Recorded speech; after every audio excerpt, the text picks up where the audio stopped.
Alice prit d'émerveille.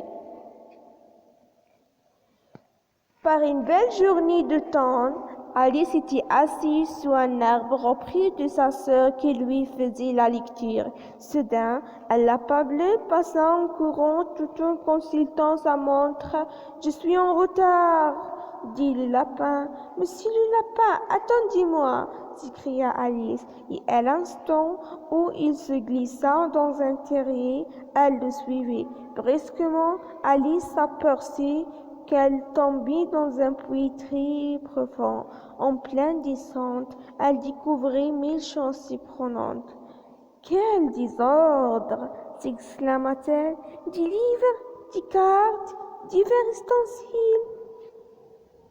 Voilà qu'elle saisit un miroir et une brosse à cheveux.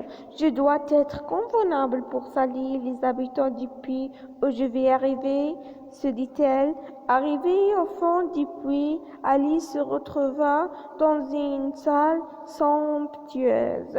Elle vit de nouveau le lapin blanc, mais il disparaît rapidement par une petite porte. Alice voulut le suivre. Impossible, elle était très grande. Alors la pauvre fille éclata en sanglots. Puis elle remarqua un flacon portant la mention « Boire-moi ».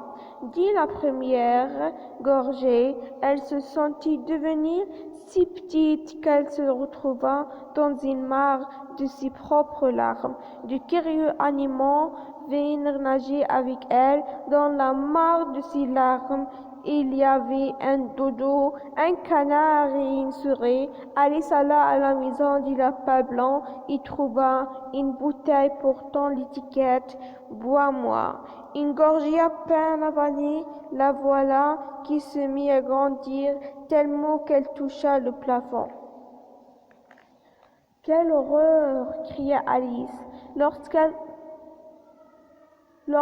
regarda par la fenêtre de l'étage. Le lapin blanc donna l'ordre au groupe d'animaux de lui lancer des cailloux. Mais les cailloux se transformèrent en gâteaux. Alice en croqua un morceau. Alice prit la bouteille et but une gorgée.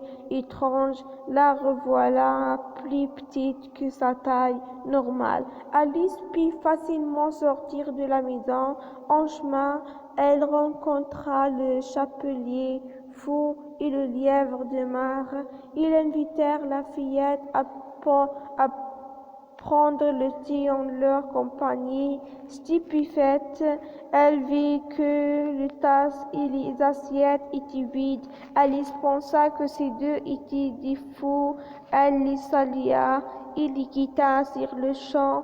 Elle arriva dans un merveilleux jardin et vit la reine du cœur. « Majesté, pourriez-vous m'indiquer comment retourner chez moi ?» lui demandait Alice. Alice se trouva au tribunal. Le roi et la reine jugeaient le valet de cœur. Ils l'accusaient de vol dont la preuve était tout juste une chanson. Le chapelier fut témoigner. Du surpris, le valet de cœur en train de manger les tartes de la reine. Révolté, Alice cria: « Le chapelier est un menteur. Ce n'est pas juste de condamner un homme sans preuve évidente. » Et tandis qu'elle criait de toutes ses forces, elle se mit à grandir. « Qu'on lui tranche la tête, » ordonna la reine, en voyant la fillette aussi grande qu'un géant. La malheureuse voulait s'échapper, mais une pluie de cartes l'a aveuglée. « Je ne retournerai jamais chez moi, » pensa-t-elle en sanglots. « Réveille-toi, Alice, réveille-toi. Pourquoi pleures-tu? Tu as sûrement fait un mauvais rêve en t'endormant. » Alice reconnut la voix de sa sœur et ouvrit aussitôt ses yeux. Oh, les cartes n'étaient en réalité que des feuilles qui tombaient de l'arbre sur elle. Oui, tout cela n'était bel et bien qu'un rêve, s'exclama-t-elle. Comme je suis heureuse d'être loin des faux, des pis, des merveilles.